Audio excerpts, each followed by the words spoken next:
Assalamualaikum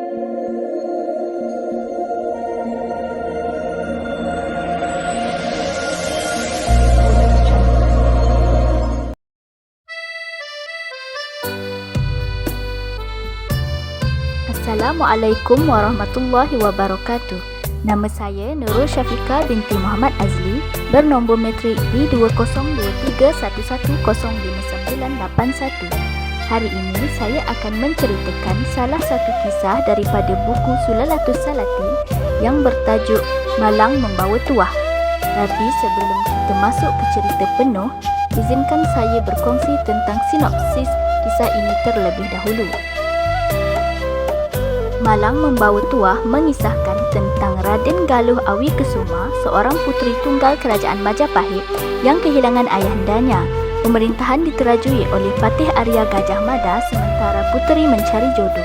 Sementara itu, seorang budak hanyut bernama Raden Perlan Langu diselamatkan oleh seorang penyadap dan dibesarkan sebagai Ki Mas Jaya.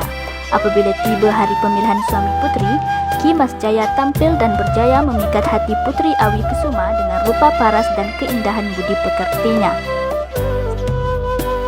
Itulah sedikit sebanyak sinopsis tentang kisah ini. Untuk mengetahui kisahnya dengan lebih lanjut, mari kita dengarkan bersama-sama.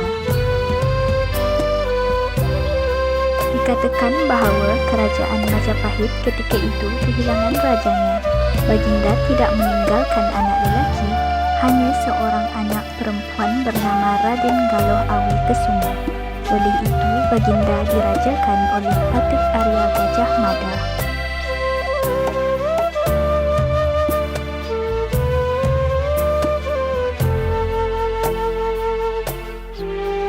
Beberapa lama kemudian, seorang penyadap atau nelayan pergi bermain ke laut bersama isterinya.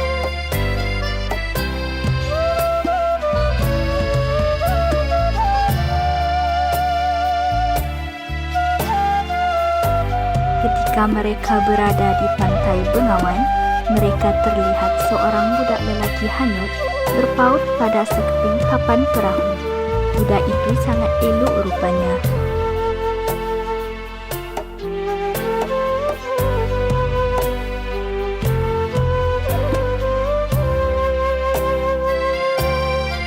Lalu penyadap itu mengambil dan menaikkannya ke atas perahu. Budak itu tidak sedarkan diri, mungkin kerana terlalu lama di laut tanpa makan dan minum. Namun, kerana ajal belum tiba, ia masih hidup. Seperti kata Sayyidina Ali, tiada kematian melainkan telah sampai ajalnya.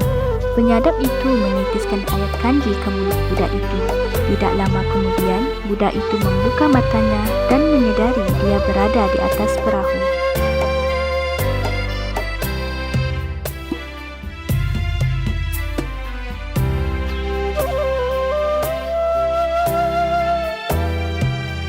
Penyadap itu membawa budak itu ke rumahnya dan menjaganya dengan penuh kasih sayang.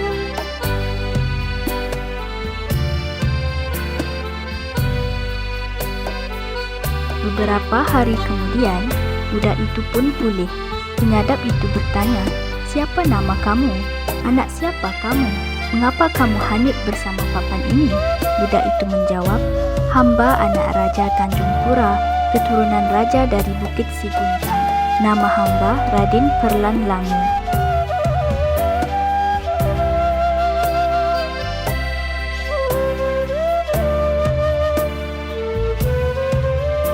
Katanya lagi, "Kami 3 beradik, 2 lelaki dan seorang perempuan.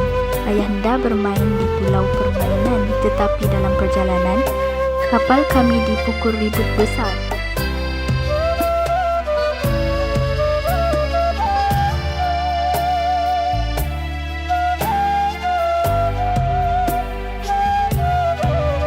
Ayah dan bunda tidak sempat naik ke sampan dan berenang ke perahu lain. Hamba tidak tahu nasib mereka."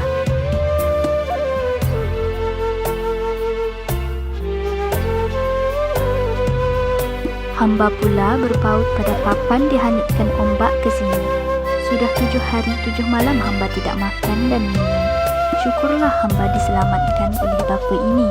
Jika bapa sudi menghantar hamba ke Tanjung Pura, mungkin ayahanda dan bonda masih hidup. Mereka pasti membalas jasa bapa.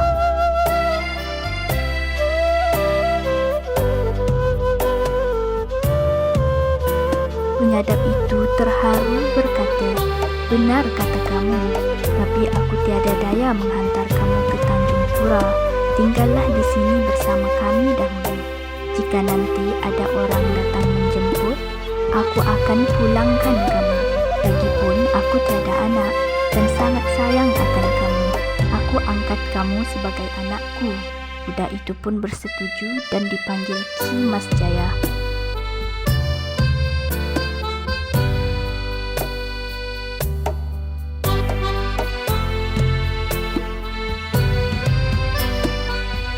Setelah beberapa waktu, Puteri Awi Kesuma pun dewasa. Parasnya sangat jelita dan ramai orang menyangka Patih Arya Gajah Mada ingin memperisterikannya. Namun Patih berfikir, jika aku memangku kerajaan, orang akan menyangka aku ingin memperisterikan puteri ini.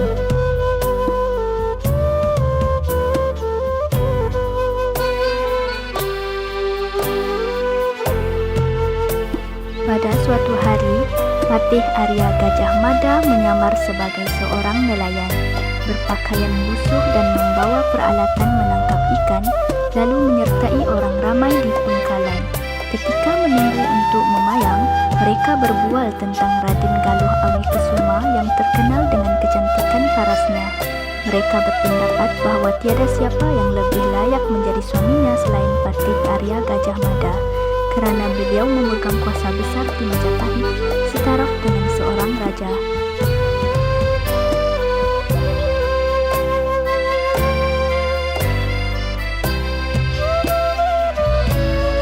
Seterusnya, Patih Arya Gajah Mada memerintahkan rakyat di seluruh negeri Majapahit untuk berhimpun. Diumumkan bahawa Puteri Awi Kesuma ingin memilih suami. Maka segala raja, menteri, hulu balang, rakyat jelata, tua muda, sempurna maupun cacat, semuanya datang berharap dipilih oleh sang puteri. Pada hari pemilihan, puteri pun duduk di atas pelaminan memandang ke arah jalan, sementara semua lelaki lalu, seorang demi seorang dengan perhiasan mereka. Namun tiada seorang pun berkenan di hati puteri.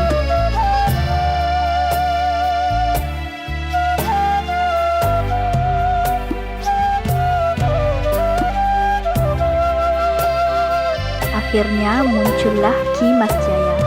Dia memakai kain kuning, bersabuk hijau, berkeris berhulu cula, memakai bunga di rambut, serta giginya putih bagai bunga seri gading, dan bibirnya merah seperti daun ketirah. Parasnya terlalu elok, manis, tampan dan tiada tandingannya. Maka saat itulah Puteri Awi Kesuma terpikat.